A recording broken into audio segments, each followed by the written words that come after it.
Hi, everyone. So you're all slowly joining. I hope I'll be able to enter everybody.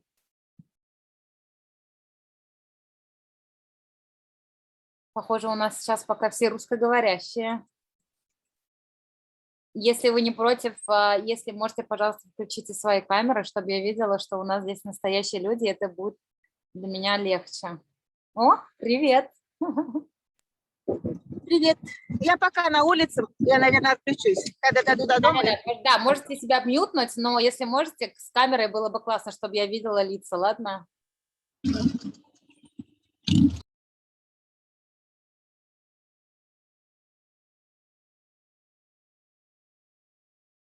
Вы мой экран видите? Да. Презентацию, да? Да, желтая страничка. Ваша фотография.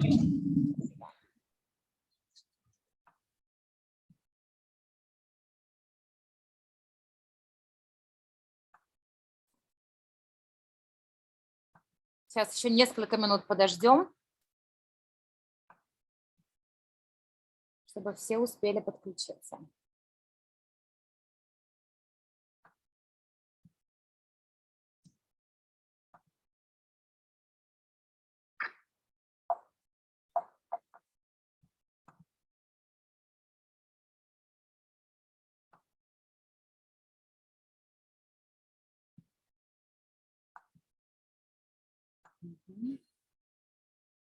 София, привет.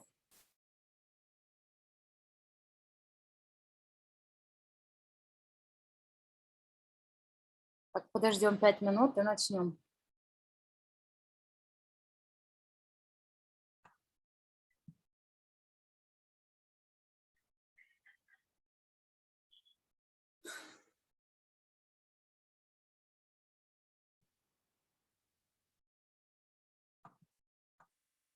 Минутку.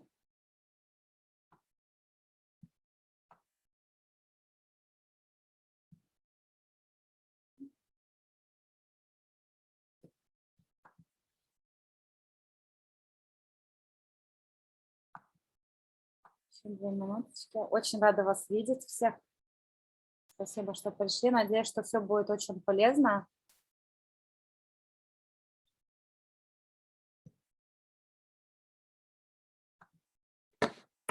I'm gonna write my phone number down below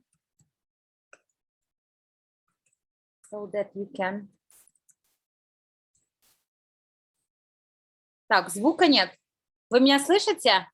Подтвердите, пожалуйста, что слышите меня.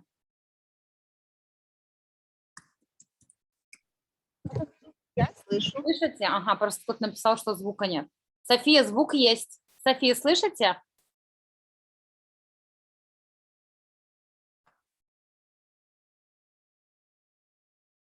Угу.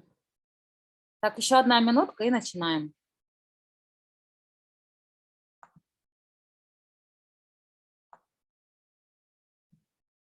Потому что не хочу вас задерживать, хочу уложиться в час.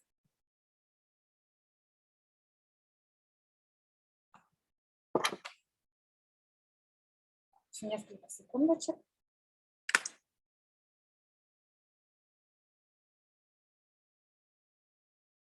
Так, ребят, ну все проведу на английском, хорошо? I hope that works fine.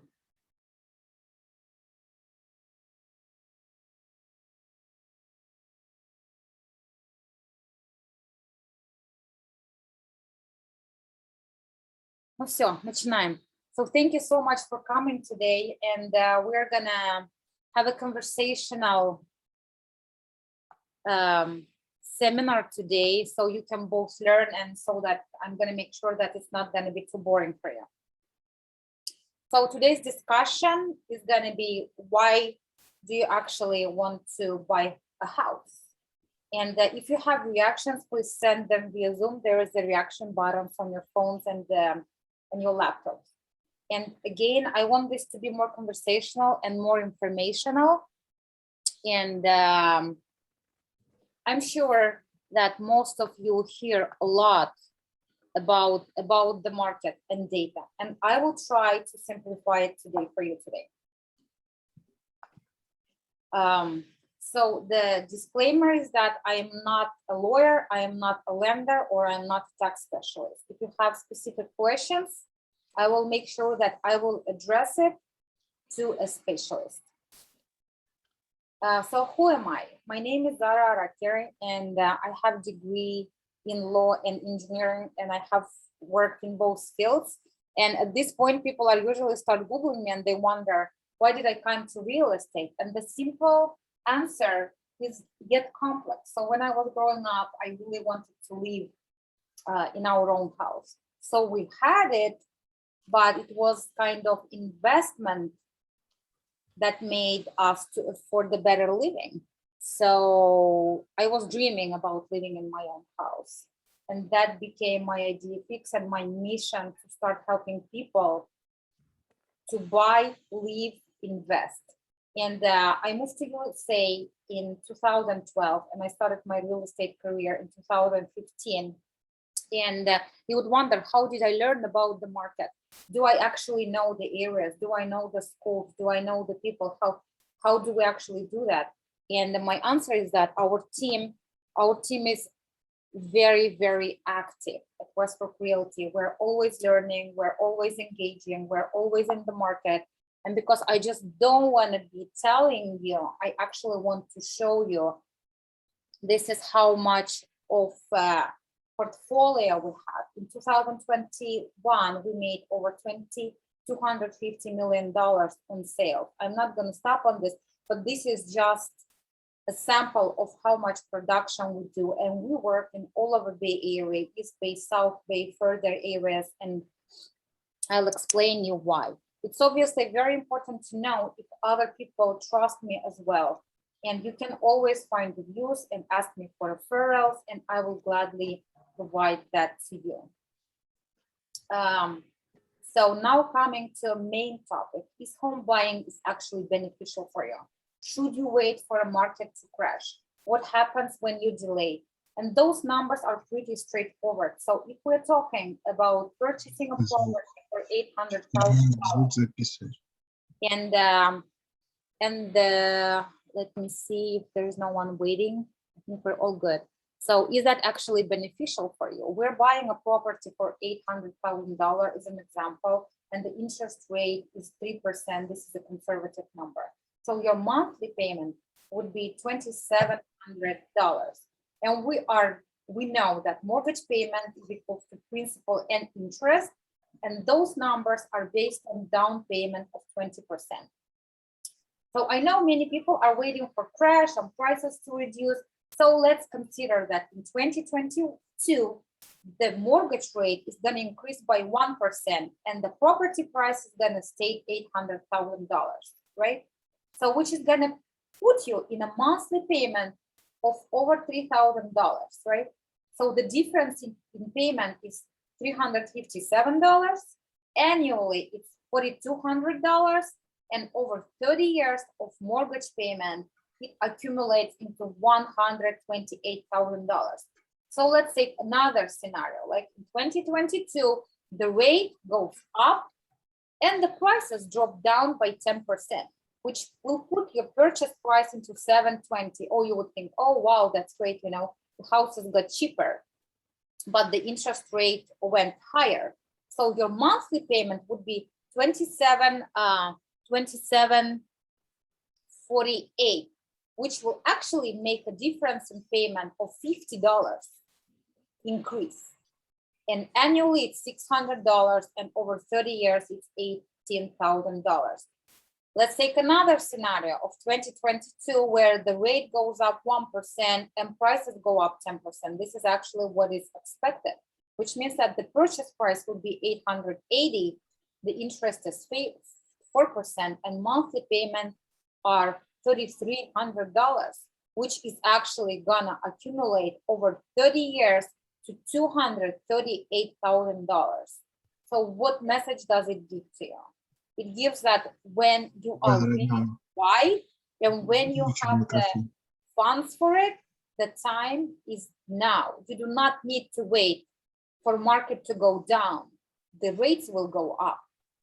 Anyways, you're gonna spend more And so my next slide is actually going to show you where are we right now with the mortgage rate. So for the 30-year firm, it's going to be 287, and then there are different options like 5.1 ARM, or if you take it for 15 years mortgage, it's going to be 218. They are more strict conservative, but their rates are better. So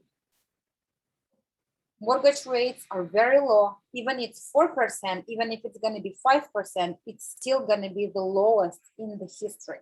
But 1% change in mortgage rate will decrease your buying power, right? It means that you will probably get a smaller house, maybe further than you actually want it to be. So right now, let's take another example. Now you're certain to buy, you decide for yourself that renting is not the best option for you. You actually want to own. And with the $800,000 house with super conservative 5% appreciation. This is super conservative so that, you never come back to me and saying that, you promised me 5%, but it's never 5%. It's, 5, 10, 15, 20, and 57% of the appreciation depending on the location. It's going to grow $40,000 per year, or you're going to earn over $3,000 per month, which means that in 5 years, you are going to profit and build equity of over $200,000. That's why a real estate is a very good investment for everybody. And once you have it, you better keep it.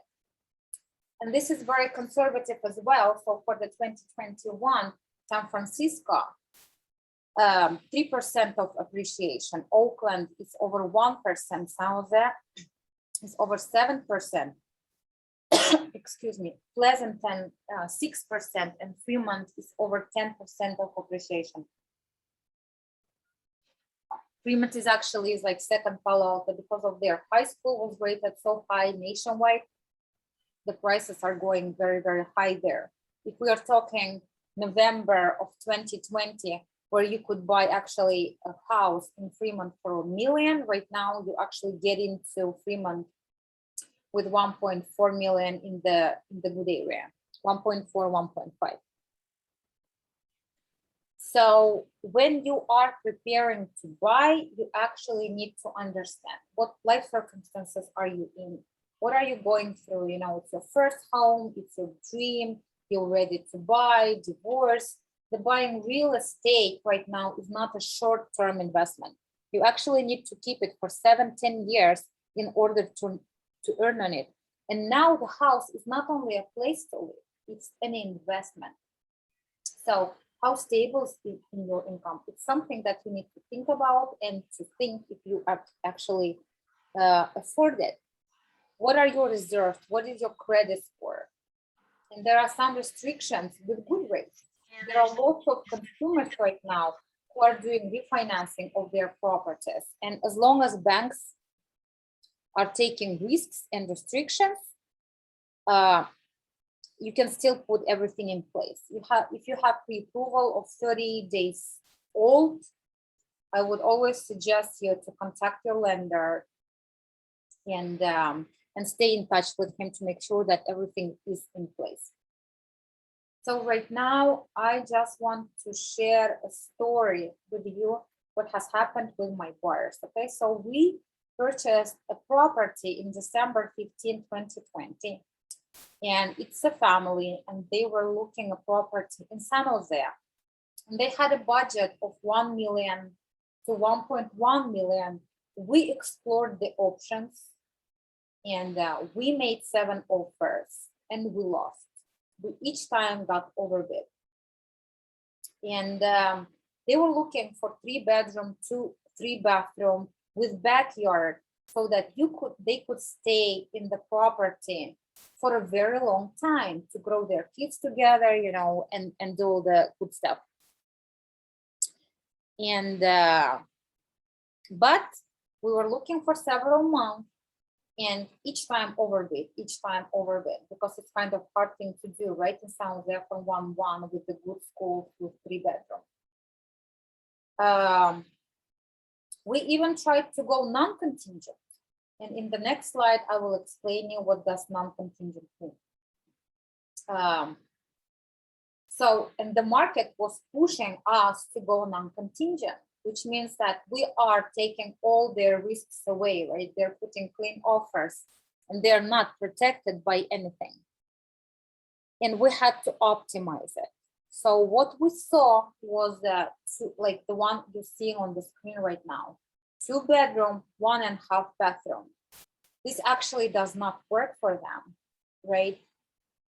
But this was a situation when we actually needed to approach differently. In our team, we have a project coordinator, right? And then he comes, sees what can be done with the property. He can do the fully rebuild, or he can build from the ground. And he told that, you know, I can do the fixes for $150,000. And they decided that they might actually go for this property, buy and build another bed and extend existing bedroom. And we actually got into this property for $920,000. Okay, in December 15, 2020. So let me show you another slide. This is how the house looks right now. They bought the property for $920,000. They added additional bedroom, extended the existing one. Those are the jobs that are being done right now. And let's see another property. This is pending as of today. This is the screenshot that I took today. And check the price, right? So it's listed at 1.149. It has 4 bedrooms, 2 bathrooms, which is bigger than the one that they bought. Because I know the agent, I actually know that this house is sold for over $1.4 million. So what message am I carrying you here? Is that sometimes you need to get into something and you need to have an open mind. And that's why I am here, right? My team and I have great strategies, and we help over hundreds and hundreds of families to get into house ownership. And we have our own strategies. So it's not even 1 year. We're in September right now. They bought it for $920,000, and the similar house without the updates is sold for $1.4 million, which means that the property that they bought with the extensions are at around $1.5 million, which means that if you deduct $150K that they put into rebuilding the property, they already are making over $400,000 in equity just by owning that house. And now tell me, like, what other job pays you over $400,000 in 7-8 months? If you tell me, I'm probably going to switch my career again. And so right now we understand that house ownership is very, very beneficial, right? Let me see if we don't have anybody waiting here in the room. Are you here with me, guys? Do you all hear me well? Yeah. Yeah, okay, thank you. Yes.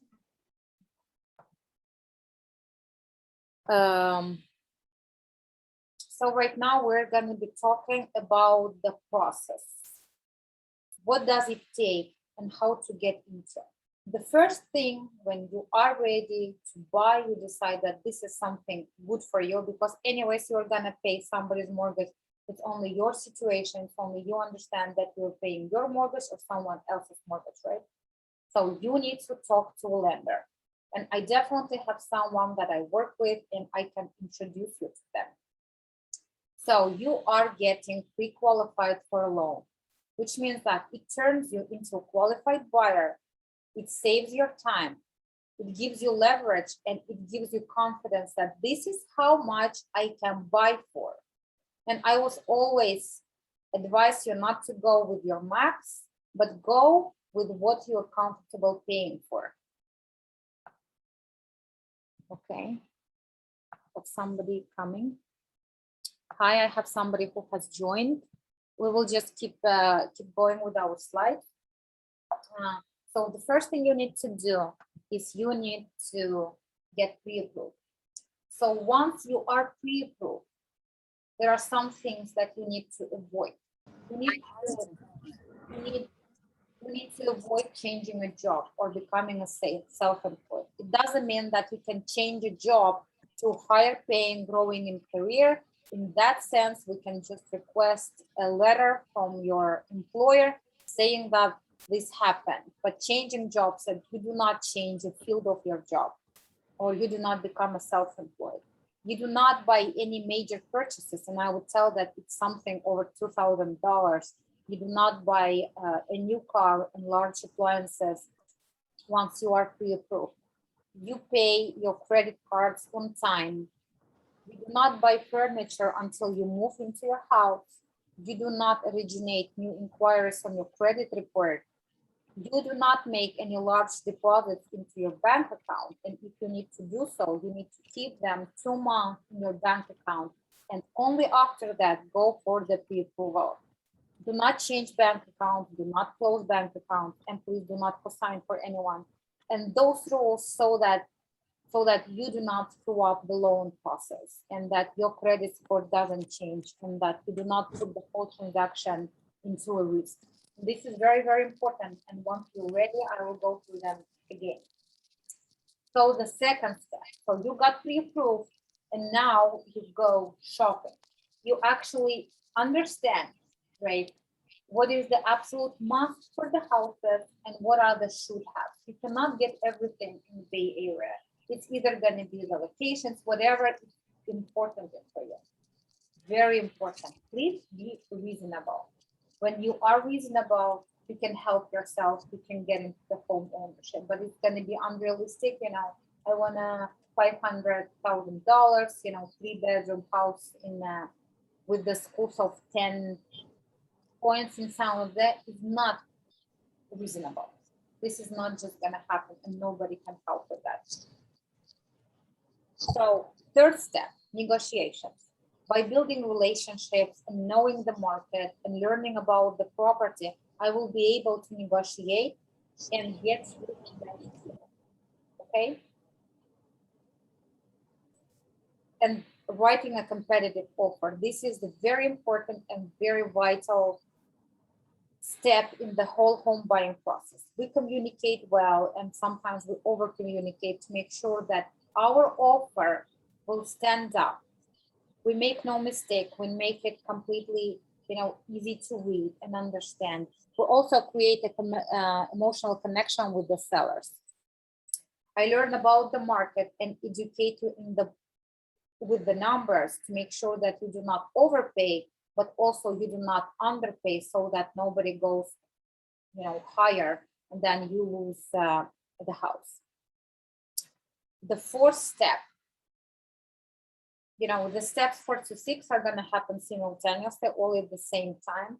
So when the agreement is reached and your offer is accepted, and both the seller and you have signed the offer, we are in a legally binding contract. It means that you are planning to buy the house and seller is planning to sell you the house, right?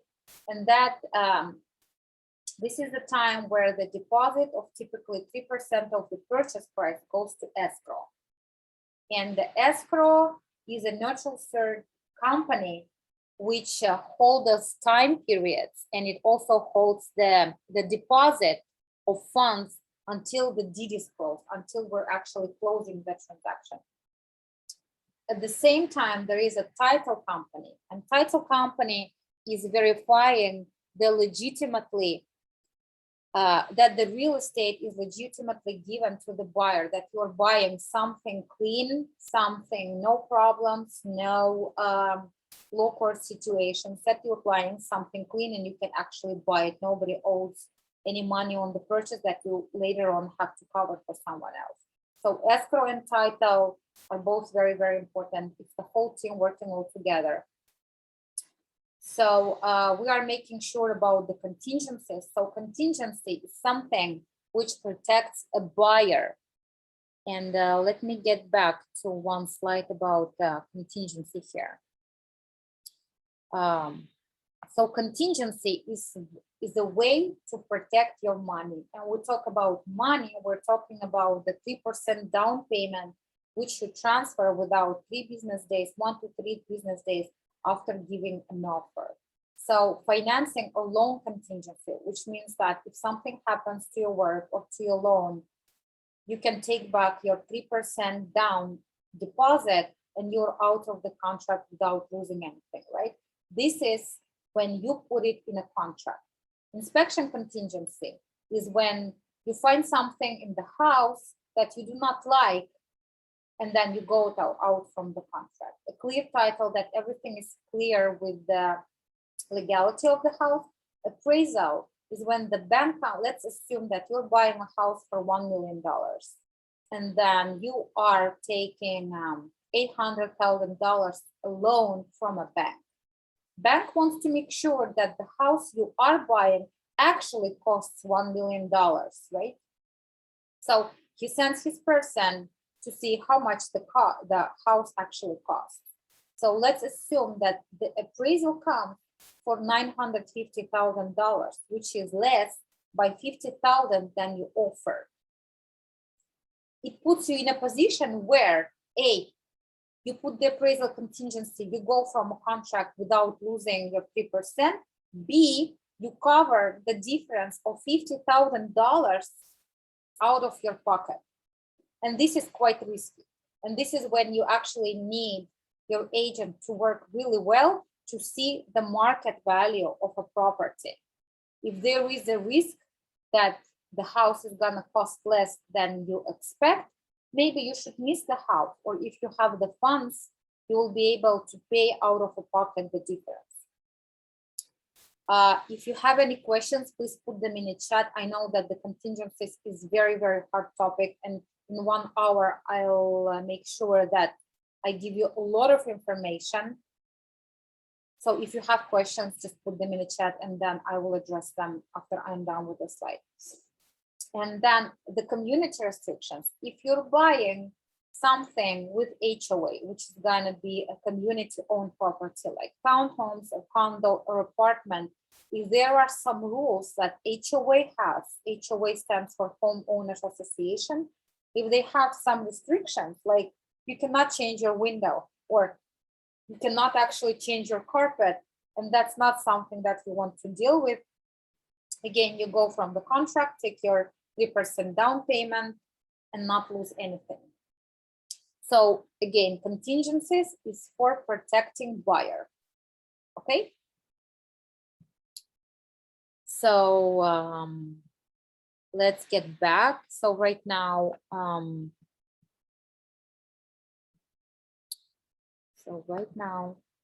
we are here. So we understood what is the deposit. So we know what are the contingencies.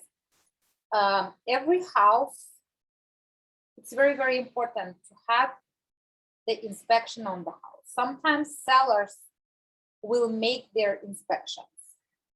Sometimes it happens that inspections they made is not thorough, or the company that made it is not the one that you would trust. Sometimes sellers would not make inspections because it's not a must. They do it if they want to. So in this case, I would always suggest my buyers to do their own inspection. And that would include home, you know, the general inspection of the home, that would include electricity, plumbing, roof, foundation, chimney, pool.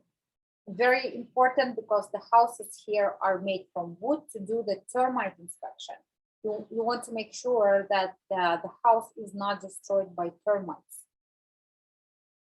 And when we're done with the inspections, we're sending the papers for signing, and then we will close off the escrow, and then we're gonna get this in more details later on. So the inspection.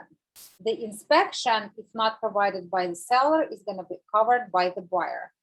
So the roof would cost around $200, depending if it's apartment, condo, or single family homes, the prices will vary from $350 to $550. Termite at around $250 and pole at around $250 as well. You can choose to have all, or you can choose to have one. That's going to be depending on the house, okay? And I will always suggest you what is better to do. So once we are in a contract, we figured out everything about contingencies. We did the inspections. Everything is working well. We are moving on. And the fifth step is going to be appraisal, right? When the bank will come to figure out how much does the house cost on the market. It's usually going to happen within 17 to 21 days. And appraisal is going to be a third neutral company who does not protect the buyer or a seller. It's a neutral company. The step number 6, loan approval. And this is all happening within 30 days after your offer is accepted. So once the loan is approved, which means that the bank is actually giving you the money, it means that you have a full loan commitment. And this is actually the reason to celebrate, right? You are committed right now. You're going to be a house owner soon. And this is the time when bank gives you the funds to pay for the house. And the 7th step is going to be the final walkthrough, and it happens just before closing the transaction, that everything is in the same condition as when you made the offer. You can come with your agent, or agent just goes himself. And once everything is right, everything is right condition, nothing changed, you know, the roof, the same place, we are doing the signing loan docs. This is the time when you bring a cashier's check or you wire the money to the title company, and everything is paid, and you actually get the keys to the house. This is the time when seller gets the funds, you send the down payment, the bank sends the rest payment, and you actually get the keys for the house. So this is actually the process. I know it's very short time. I'm sure that you are overwhelmed. It's a lot of information. But another thing that I wanted to share with you, this is how it goes for the resale house, okay? Resale means it's not a new property, it's not a new development. You buy it from a seller. We also specialize in the new developments in Bay Area and have very good ties with the developers. And this is actually right now a very good time to consider a new development, because we are in the month of September and we are coming to an end of the year, end of fiscal year, which is, you know, October, end of November, when we can actually start negotiating on the price, because the developers want to make sure that they sell out the properties by the end of the year. They don't want to hold into it and come with the inventory for the 2021.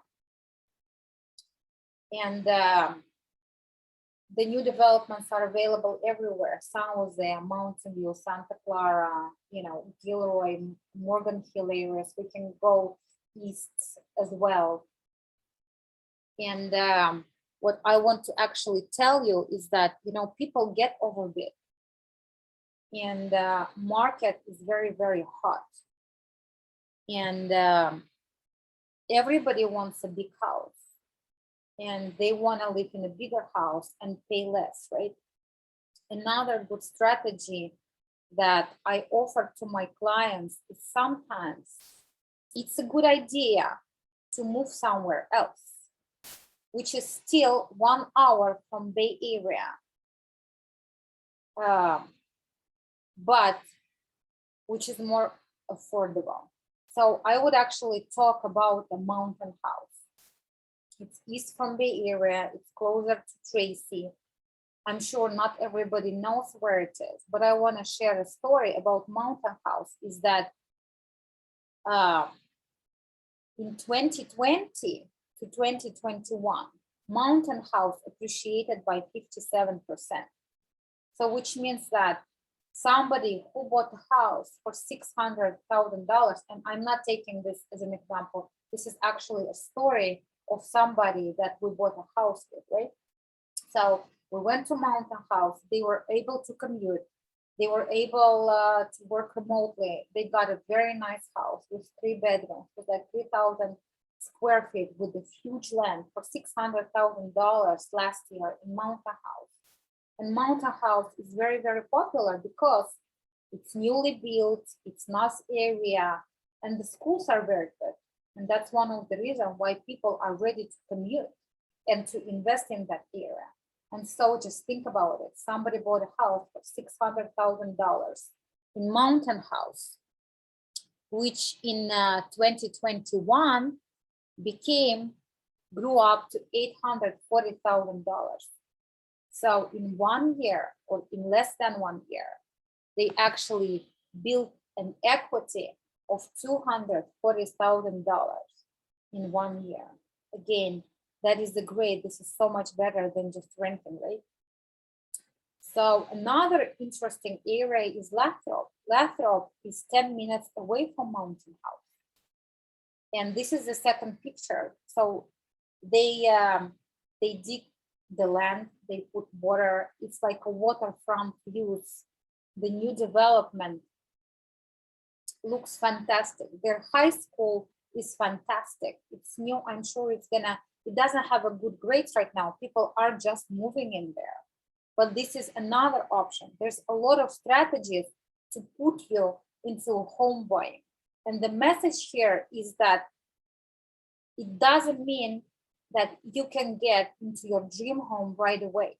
Sometimes you need to do it step by step. Sometimes you would need to buy something smaller and build, just like in the previous example. Sometimes you just need to buy something smaller like a condo and wait for it to appreciate. You build your equity. You can sell it, you can rent it, and then buy a bigger house on the built equity. Or sometimes it makes sense to invest somewhere further, allow in 1 year earn you 240K, and the market is still going to be growing in the 2022. So this is a good time to invest, right? The mortgage rates are slow and the prices are going up, and they still be going up, and earn on the equity. That's why home ownership is so beneficial. And you need to hold into home ownership houses and try not to sell it. So this is kind of what I wanted to share with you. And now I'm gonna stop sharing my screen.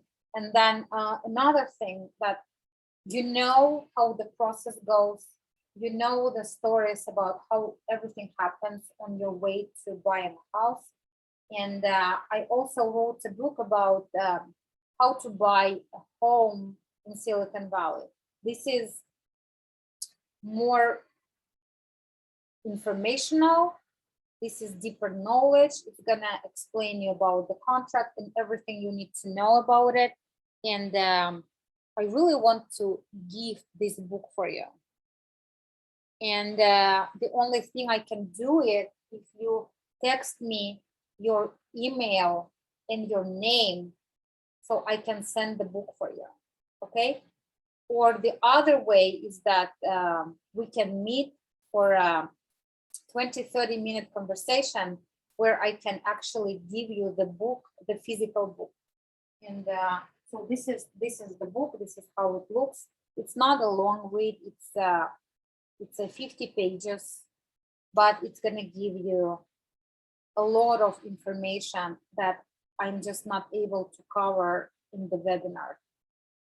Okay, and I would suggest you, after you send me the text with your email, I will send you the PDF version of it. I would really suggest you to book a strategy call with me for 20-30 minutes. All of this doesn't cost you anything, where we can actually go over the situation and try to strategize how to move you forward, right? I'm sure that it's going to be very, very beneficial for you. So this is kind of what I wanted to share with you.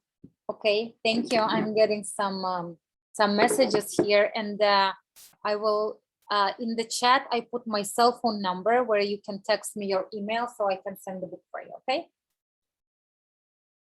Do you see my cell phone number?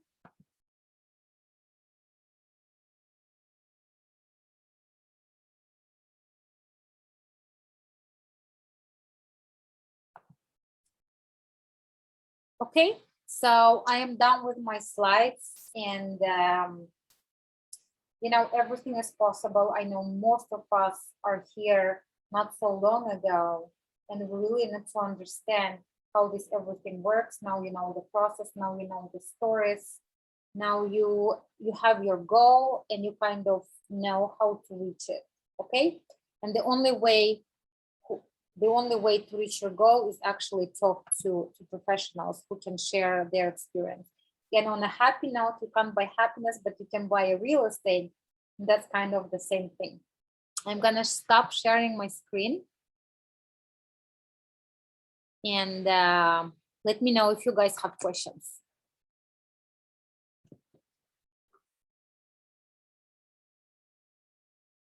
Thank you. Gulnara, thank you too.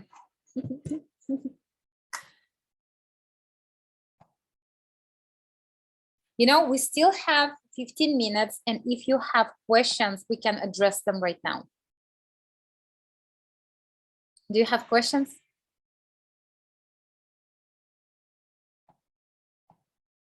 Так, у нас здесь все русскоговорящие. Я сейчас посмотрела имена, поэтому можем перейти на русский. Привет.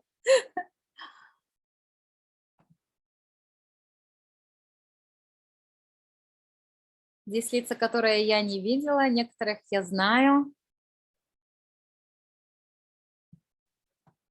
Ребят, ну скажите мне, пожалуйста, я ответила на ваши вопросы?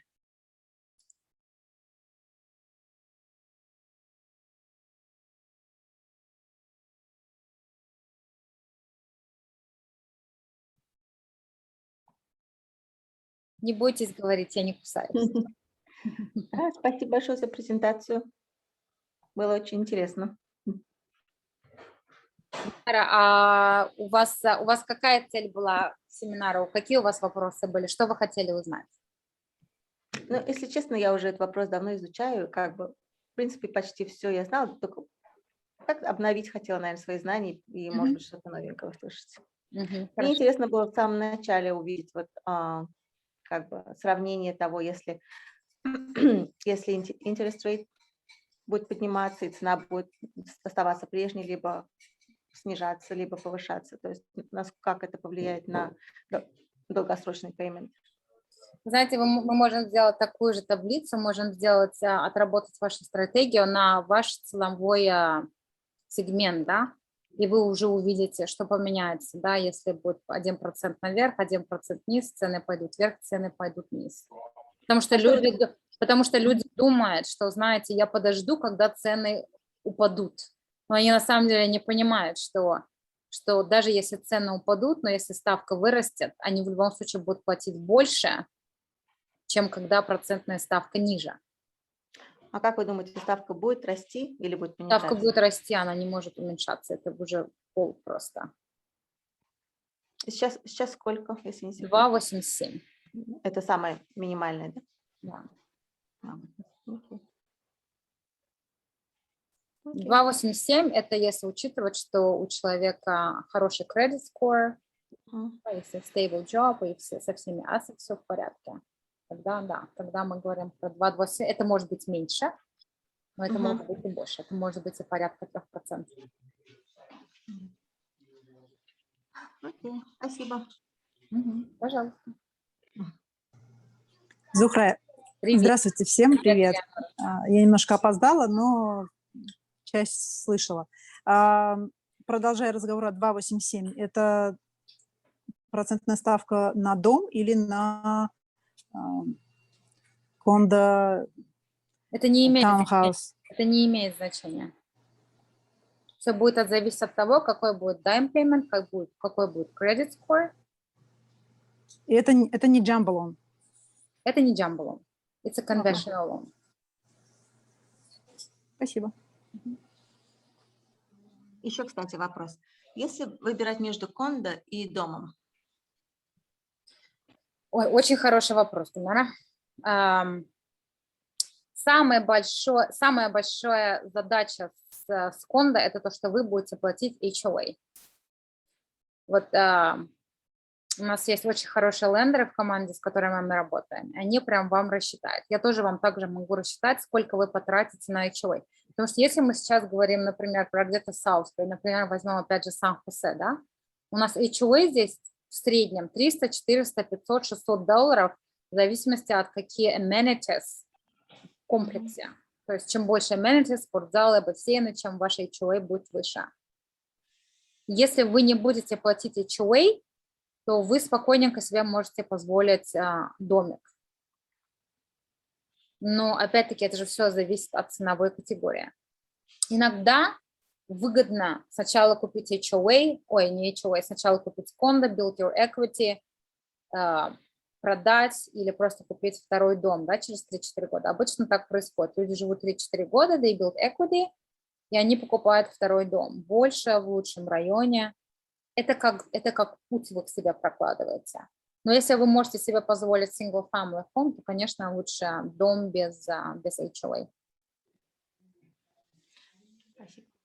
Да.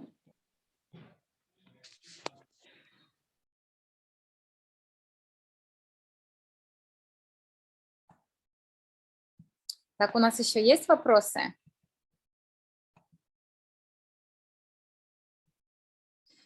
Так, я получила два сообщения